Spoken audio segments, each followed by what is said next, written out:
estudarmos as Escrituras, certamente encontramos a pérola de grande preço que é Jesus o Salvador. Que alegria saber que Jesus Cristo está ao nosso lado como amigo e que está sempre pronto a nos ouvir. A história nos relata que o primeiro dia da semana era guardado pelos romanos como o dia do sol. Eles adoravam o sol nesse dia. Na primeira parte do século IV da nossa era, mais exatamente ao 7 de março do ano 321, o imperador Constantino promulgou um decreto fazendo do primeiro dia da semana, o domingo, uma festividade pública em todo o Império Romano. Esse foi um grande passo para a instituição de um dia de guarda em substituição do dia que Deus estabeleceu, o sábado. Aqui está o ponto culminante do decreto de Constantino: que os juízes e o povo das cidades, bem como os comerciantes, repousem no venerável dia do sol. Assim começou a cumprir-se a profecia que encontramos em Daniel 7:25, de que os homens tentariam mudar a lei de Deus. Uma brecha foi aberta na lei divina. De onde, pois, veio a guarda do domingo? Em primeiro lugar, podemos dizer que ela não veio das Escrituras. A instituição do domingo como dia de guarda baseia-se na autoridade do homem. E devemos lembrar as palavras de Jesus: em vão me adoram, ensinando doutrinas que são preceitos de homens. Negligenciando o mandamento de Deus, guardais a tradição dos homens. São Marcos 7, versículos 7 e 8. Amigos, que vale mais, a palavra de Deus ou a palavra do homem? Que vale mais para nós? O domingo é chamado na Bíblia simplesmente primeiro dia da semana. O ciclo semanal, a série de 7 dias da semana, sempre foi observado pela humanidade. Isso é prova de que Deus quis preservar o dia santo que instituiu, o sábado. O Novo Testamento tem 8 referências ao domingo. Em nenhuma delas se diz que ele é dia santo ou que o devamos observar. Aqui está uma delas. Passado o sábado, Maria Madalena, Maria, mãe de Tiago e Salomé compraram aromas para irem embalsamá-lo. E muito cedo, no primeiro dia da semana, ao despontar do sol, foram ao túmulo. São Marcos 16, versículos 1 e 2.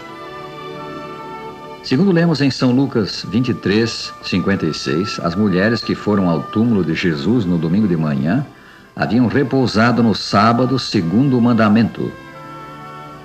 Elas saíram para o trabalho de embalsamar Jesus somente depois de findar o sábado. Como está escrito, no findar do sábado, ao entrar o primeiro dia da semana, Maria Madalena e a outra Maria foram ver o sepulcro. São Mateus 28, versículo 1. A ressurreição de Jesus foi um notável acontecimento. Mas não há no Novo Testamento, sim, em toda a Bíblia, uma indicação sequer de que por isso o domingo tornou-se dia santo. A sexta-feira é chamada dia da preparação para o repouso do sábado. Nas palavras da Escritura, era o dia da preparação e começava o sábado. São Lucas 23, 54. A sexta-feira foi o dia em que Jesus morreu.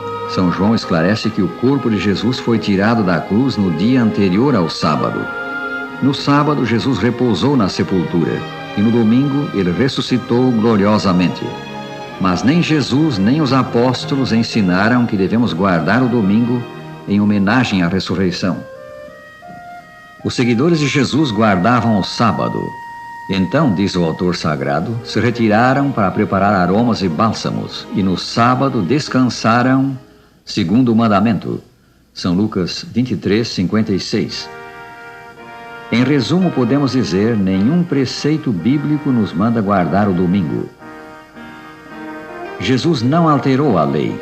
Não penseis, disse ele, que vim revogar a lei ou os profetas. Não vim para revogar, vim para cumprir. São Mateus 5,17. Se a lei de Deus pudesse ser mudada, Cristo não precisaria ter feito o seu imenso sacrifício para salvar o homem. Mas não, a lei de Deus é imutável e por isso Cristo se deu em sacrifício em favor do homem caído, tomou sobre si os nossos pecados e sofreu o nosso castigo. São Paulo ensinou que a fé não anula a lei. Anulamos, pois, a lei pela fé? Pergunta o apóstolo, e ele mesmo responde: não, de maneira nenhuma. Antes confirmamos a lei. Romanos 3:31. A lei permanece inalterável como o trono de Deus e a salvação de cada alma é determinada pela obediência ou desobediência, pois qualquer que guardar toda a lei, mas tropeçar em um só ponto, se torna culpado de todos. Porquanto aquele que disse não adulterarás, também ordenou não matarás. Ora, se não adulteras, porém matas, vens a ser transgressor da lei. São Tiago 2, versículos 10 e 11. Tomemos uma corrente como exemplo. Ela é formada de elos ligados uns aos outros. Se lhe cerrarmos um elo, toda a corrente se tornará inútil. Assim também com os 10 mandamentos. Quem quebra um é culpado de todos. Pecado é o quebramento da lei, e a penalidade do pecado é a morte.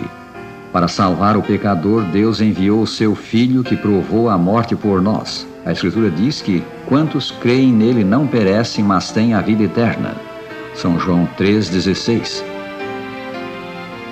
Os que alcançam a salvação pela fé em Cristo são levados a obedecer aos mandamentos de Deus. Jesus disse: se me amardes, guardareis os meus mandamentos. São João 14, versículo 15. A verdadeira fé leva à obediência.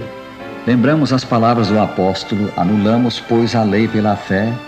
De maneira nenhuma. Antes estabelecemos a lei. Romanos 3:31. A fé no sacrifício de Jesus, a sua presença no coração, põe a vida do que crê em conformidade com os divinos preceitos. Na vida do verdadeiro cristão, fé e obediência, fé e obras são vistas sempre juntas. O sábado vem-nos do Éden perdido e deverá continuar no Éden restaurado, isso é, na nova terra. Em toda a Bíblia não encontramos o menor indício de uma mudança do dia de guarda. Na nova terra, os que aqui se tornaram obedientes pela graça de Cristo estarão para sempre com o Salvador. Em Isaías 63, 23 está escrito que eles virão à presença do Senhor, especialmente de sábado em sábado. O Salvador Jesus Cristo espera que abandonemos o caminho da transgressão de sua lei e nos volvamos para Ele com fé, dispondo-nos a lhe obedecer.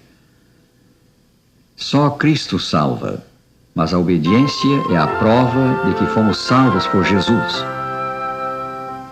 Deus nos dê a sua graça para fazermos a sua vontade e nos faça filhos felizes.